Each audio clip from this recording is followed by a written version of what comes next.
This is Margie Barrett of Lansdale, Pennsylvania, listening to the International Radio Report every Sunday morning at 10:30 on CKUT 90.3 FM Montreal. Hi, everyone. Welcome to the International Radio Report on CKUT 90.3 FM in Montreal. My name's Sheldon. I am here with Jill, and it is our broadcast for Sunday, August the 29th. We thank you for tuning in and joining us on the show. We're here every Sunday morning with 30 minutes of news and information from the world of radio. You can reach us by email, radioreport@yahoo.com. Our show is live streaming and archived on the CKUT website, ckut.ca. Our Facebook group is International Radio Report. We welcome Jose, Robert, Arjun, Richard, and Julian joining us this week. We are up to 626 members. And our YouTube channel is where you can find our show also archived. It's up there each week within an hour or so after the live broadcast. And we have 421 subscribers there at the current time. You can find us there at youtube.com/International Radio Report. And hopefully we'll have some special editions coming up in the near future on there as well. So go back, you can check out older shows on there as well. We have a number of stories for you this week, including a couple things about long wave, which is always interesting. So we'll get to those in a little bit. First off, though, we're going to kick off the show with the announcement of the Radio Hall of Fame 2021 inductees.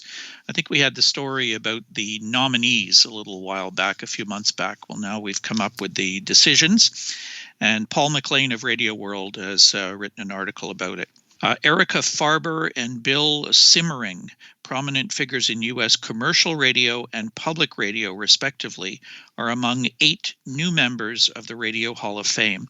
The Museum of Broadcast Communications also named its first 33 Legends inductees, one for each year of the Hall's existence. Farber is president and CEO of the Radio Advertising Bureau and the former publisher and CEO of Radio and Records. Simmering played a critical role in the founding of National Public Radio. The other inductees are on-air talent people.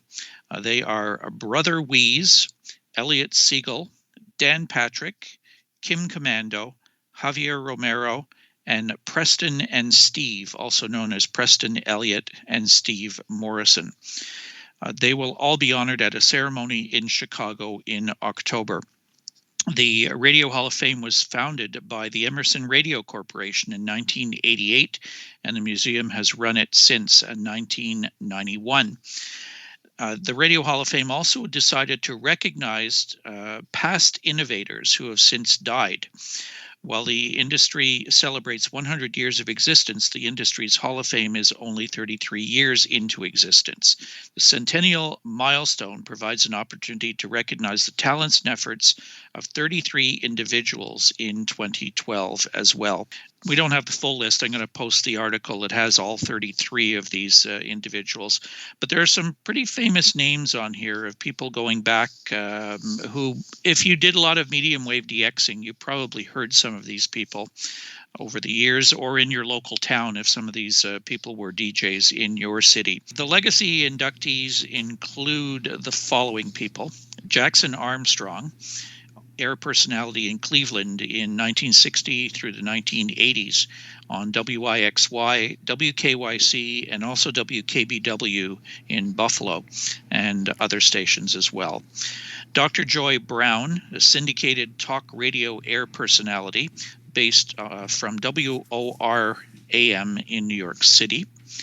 Don Cornelius, an on-air personality at WVON AM in Chicago.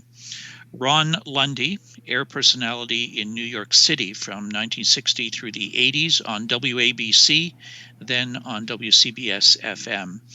Murray Kaufman, better known as Murray the K, air personality in New York City, 1950 through 1980s on stations WINS and WORFM. And Allison Steele, air personality in New York City, 1960 through 1980s on WNEW AM, and then over onto WNEW FM. So those are some pretty famous names. As they said, they're honoring past innovators who have all passed on. So Yep. this is post-mortem recognitions for these people in memoriam. So a lot of these, I remember hearing a number of these on the radio over the years, and there's a lot more of them, not necessarily as famous as these ones.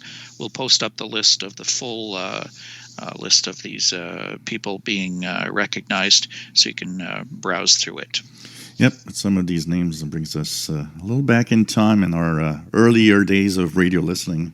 So we have a news from Arab News via Radio World about 3 radio stations and TV channel that suspend broadcasting because of a fuel crisis in Lebanon.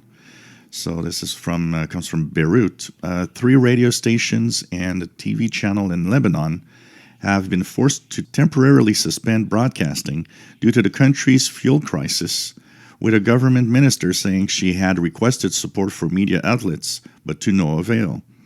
Lebanon's information minister said even Radio Lebanon, which speaks on behalf of the state, stops broadcasting whenever the electricity is cut off from the transmission centers spread across all Lebanese territories, and the government-owned Télé Liban, which will gradually stop broadcasting. The Télé Liban administration said that broadcast is being suspended between midnight and 7 in the morning in order to save on fuel. She added that she had sent letters to the Minister of Energy and the Army commander requesting support for official and private media institutions, but neither responded. Radio Saad el-Shahab, which is not affiliated with any political party, announced on Friday evening that it would temporarily suspend its programs due to the fuel crisis and because its guests could not reach its headquarters in Beirut. Radio Al-Sharq and Future TV, both which are affiliated with the Future Movement political party, also suspended broadcasting. Radio Al-Sharq's director, Kamal Richa, told Arab News the radio station, which was established in 1994, has never stopped broadcasting. But we had to turn off our generators due to the shortage of diesel, and the broadcasting stopped a few days ago. Richa added, the radio administration secured on Saturday a quantity of diesel and informed us that we can resume broadcasting on Sunday, starting at 7 in the morning. However, we might have to stop broadcasting again, as nothing is guaranteed in Lebanon. On Tuesday, Lebanese Army Command announced a 3-day crackdown carried out by units in various regions had resulted in the seizure of more than 4 million liters of gasoline and 221,000 liters of diesel that had been stored for smuggling or for sale, either on the black market or at high prices after fuel subsidies were lifted. The owners of these quantities were obliged to either sell them to the subsidized price or they would be seized and given to hospitals, bakeries, and private generators that have stopped working or about to stop, it said. Kind of an interesting story. And, one of the things we often don't see is that a lot of these transmitters, because of the high power that they demand, actually work on their own generators rather than work on the standard power grid. And of course, having no diesel or no fuel for the generators is a big problem for the broadcasters. It's kind of interesting to see that they have this shortage right now. Yeah, well, it's a shortage in one area, and then a lot of it being hoarded by people trying to pretty much make some quick money off of it by either smuggling it out or putting it on the black market. So it's kind of sad that that's happening. But radio stations depend on this, and we don't, as you said, we don't think of that many of these stations. Maybe in remote areas too, where they have to run off of generators.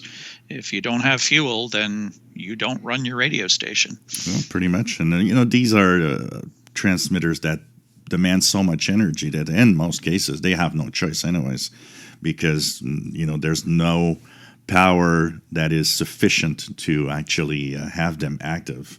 So I hope that this gets better over time for sure. This sort of thing probably goes on in other parts of the world and doesn't make the news. Lebanon is, this article at least proves that there is fuel there, but it's just not in the right hands. But there's probably other countries where fuel is more scarce, and small radio stations or any type of operation using generators that needs fuel is probably having to restrict the number of hours that they operate. So we just don't hear about these things. We take so much for granted, and this is a perfect example that not everything works the way we're used to seeing it work. Absolutely, and I seem to remember in my early days of shortwave listening that there were some stations, especially in some parts of the world, like in Africa, that had problems in getting the fuel to generators, and often had to limit their on-air time.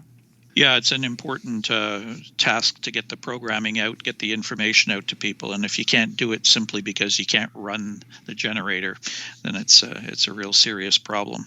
Anyways, as you said, we hope they can get this situation sorted out. It seems that the military is going to have to crack down on getting hold of that contraband fuel, though, out of the hands of those black marketers.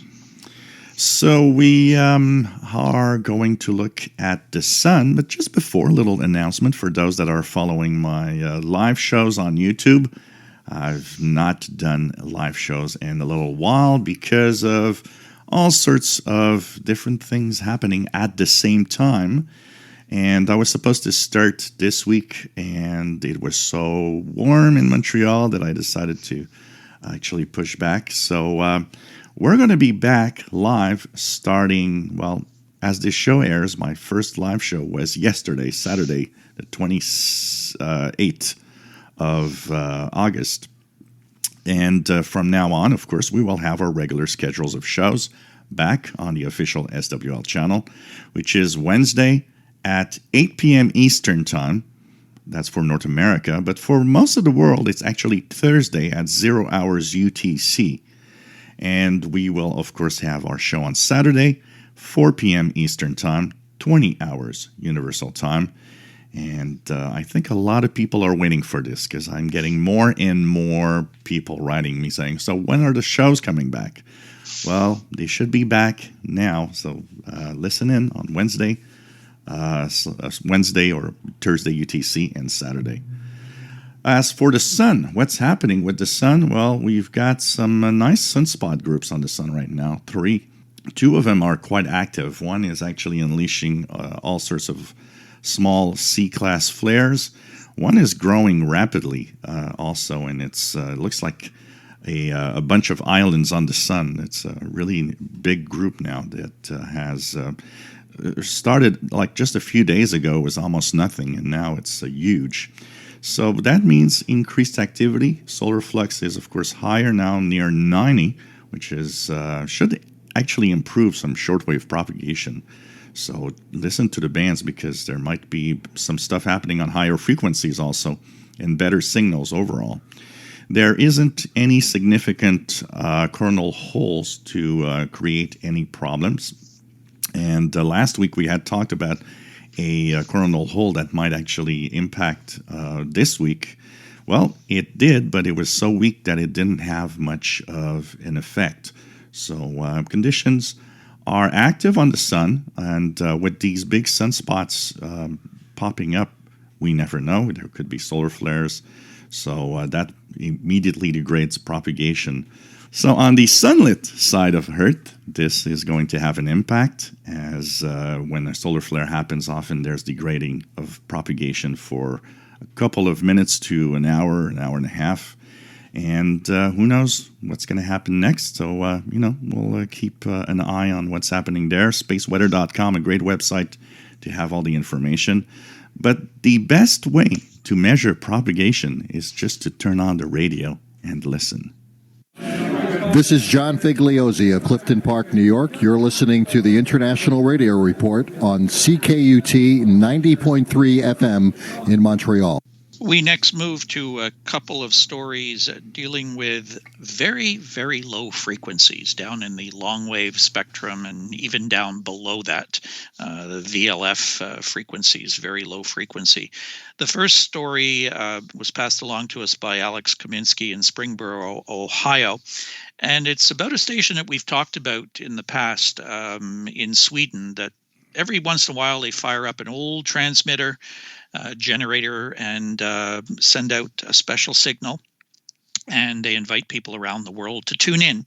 It is the Alexander Grimeton Friendship Association reporting that an incredible number of listener reports, 524 in all, came in for its July 4th Alexanderson Day transmissions from SAQ, the Alexanderson Alternator Very Low Frequency Station in Sweden. That station transmits on 17.2 kilohertz. You can't get a whole lot lower than that, almost down to zero. So 17.2 kilohertz. They say, we are overwhelmed by all the fantastic feedback we've received from all of you around the world in listener reports and on our YouTube channel, the association said. The Alexander Grimeton Friendship Association managed to carry out 2 successful transmissions to the world from the old Alexanderson alternator SAQ. The first transmission was initiated at 0830 UTC with the startup and tuning of the Alexanderson alternator. The message was sent out a half hour later, and the transmission event was live streamed via YouTube. A second transmission was made at 1200 UTC. Amateur radio station Sierra Kilo 6 Sierra Alpha Quebec, which operated from the SAQ site, was on the air for Alexanderson Day. On Alexanderson Day, HF conditions were not optimal, but the radio amateurs reached 169 QSOs with 21 countries, mostly in Europe, and a few from the United States, the report continued. 2 stations were in operation with both SSB and CW signals. So that's an interesting station. They do fire it up. It's a historical site in Sweden. And they do announce them well in advance. We've had the notices on our program over the years. And I've never heard it. I've tried, but we're in a difficult location inland to be able to hear something like this, particularly near a big city where we have lots of noise on the low frequencies. But apparently they did get a couple reports from the east coast of the United States, where people are right on the Atlantic coast and can, in a quiet location, probably pick it up across the ocean. So these are part of very low frequencies that, first of all, you got to have the equipment, because not a lot of radios go there. Thanks to SDRs, a lot of them do go down to 17 kilohertz. But also, the conditions, the antennas that you need for the possibility to hear this. I would guess if you hear the transatlantic long wave signals, that there's a good chance that you might hear 17.2 if you try. But like you said, here in Montreal, I've, first of all, never heard any transatlantic long wave stations ever. So that also tells me if I can't hear those powerful stations from the other side of the Atlantic Ocean, I don't think I'm going to hear the ACQ transmission. But it's still something to try for. I mean, I say it so often on the channel, on the YouTube channel, you've got to try it even if you think it's impossible, because sometimes you can be surprised. Yeah, we should have mentioned that the transmission that they put out on 17.2 kilohertz is not voice transmission. No. It's CW. It's Morse code. So that does cut through a lot of noise sometimes. So that's a possibility, if you're in a good location. And particularly in the winter months would be much better to try for something like this than in the summer. There's a lot of atmospheric noise in the summer as well. So, but we tell you about it each time they do transmit, and you never know. Like you said, turn the radio on and give it a shot. Yep. Our other story is a long wave story as well, a little further up the band though. A station, long wave transmission in Ireland. They are back on the air. It comes from the Southgate Amateur Radio News. It is RTE Ireland on 252 kilohertz. They carried out essential maintenance on their long-wave transmitter in Clarkstown for 2 months, during which period the RTE Radio 1 was not available on 252 kilohertz. This essential maintenance of the transmitter was due to be carried out in 2020, but was postponed due to COVID-19 restrictions. For the health and safety of those carrying out the works, the transmitter had to be switched off for the works period. Any overhaul has to be completed during the summer months when there is good light and weather conditions. Transmissions commenced once again last Monday with an output power of 500 kilowatts during daytime and 100 kilowatts at nighttime. During the shutdown, one could receive Radio Algeria transmitting on the same frequency. They use 1.5 megawatts of power during daytime and 750 kilowatts at night, broadcasting various types of programming. So that's one station that I've actually heard in Montreal, again in the winter months. I have had some success with long wave, particularly in the winter. There's not as many stations there now as there used to be. A number of countries have shut some of them down. But that's one that you might want to give a shot to, pretty high-powered stations on long wave that they use, similar to what we do in North America with medium wave broadcasting. Yep. They cover large areas of territory with their high power on the long wave band. Of course, as Jill said, you need a radio that covers that spectrum. This is interesting. I'm going to have to try a little more, because when we listen to the long wave non-directional beacons, which isn't the same frequency range, because here in North America it's used for that. With all that I've actually received, it's now giving me hope that maybe I should try for some of these. And actually, it was a scare for RTE on 252, because they were supposed to come on the air a little earlier than this Monday date that they had. And so I saw a lot of posts on groups where people are saying, well, are they coming back? Did they say they were going to, do maintenance, and they decided, oh, well, let's, shut it off? Because that's one of the big scares right now on the long wave bands in Europe. A lot of these stations are moving off long wave, unfortunately. So maybe that's also another reason why it would be important to try to de-X these stations, because as they slowly fade away, it's still time to have a few of them. And that Algerian one is really, really popular on the East Coast. A lot of people are hearing it, and I just can't believe that they're putting out 1.5 megawatts on that frequency. Yeah, there's a few of those stations that I think there's another one, I forget which one it is now, that's 2 megawatts on long wave. So that's incredible amounts of power.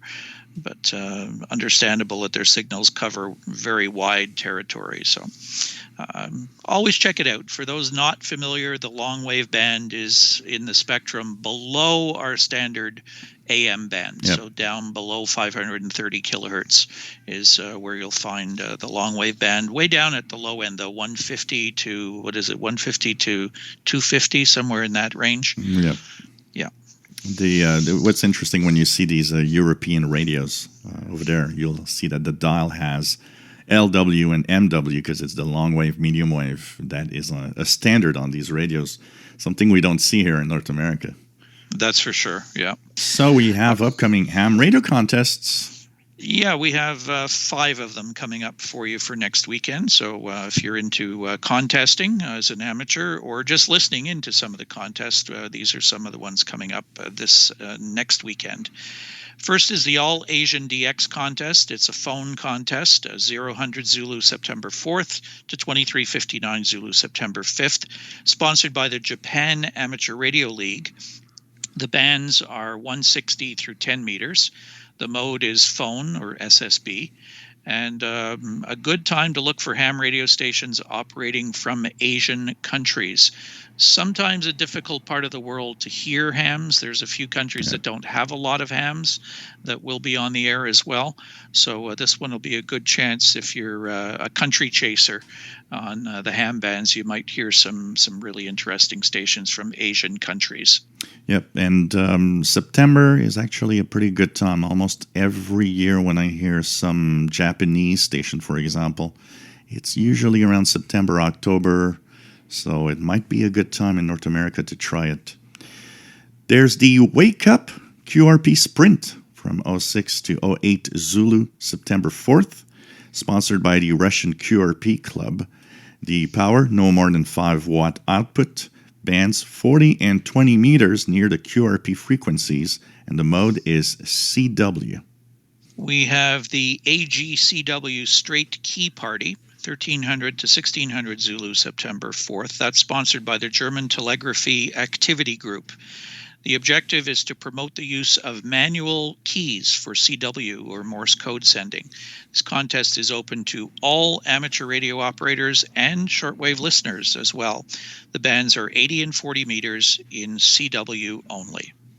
And there's the PODXS 070 Club J UDAC Memorial 80 meter sprint, 20 hours Zulu, September 4th to 20 hours Zulu, September 5th, sponsored by the Penn Ohio DX Society.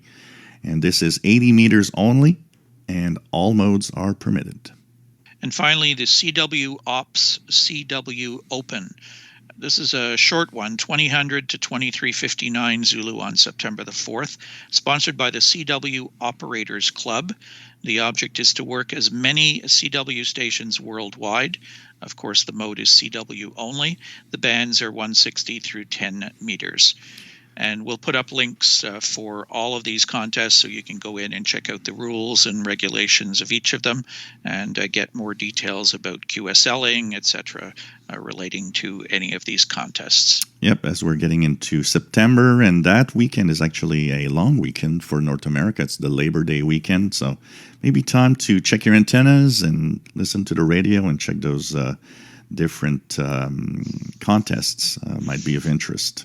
One quick note, a lot of stuff going on, obviously, in Afghanistan. Yep. And if you're looking for something interesting to listen to, I would say any BBC News reports. They are doing some really good coverage of what's going on in Afghanistan. So just check out the BBC World Service frequencies. There are many of them, some target areas, different parts of the world, different times. So depending on where you are, find some broadcasts that are coming into your area and check them out. Their news broadcasts are exceptionally good. They still do have some reporters in Afghanistan. Yep, been following them. And once again, if you're in North America, the 0 UTC 9575 and the 04 UTC 9915 frequency are really good. And it's really interesting to follow what's happening there. It's minute by minute what's happening there. It changes all the time. So following the excellent BBC World Service coverage is really interesting. And we are out of time. Yep, we are. We thank you for tuning in today. If you want to reach us, radioreport@yahoo.com, or check out our Facebook group, International Radio Report. We thank you for listening. You'll catch us again next Sunday morning at 10:30 Eastern, 14:30 UTC on CKUT 90.3 FM in Montreal, ckut.ca for the International Radio Report. Have a great week, everybody. Bye-bye. And to end this episode, here is what it sounds like for the station SAQ on 17.2 kilohertz, long wave from Sweden.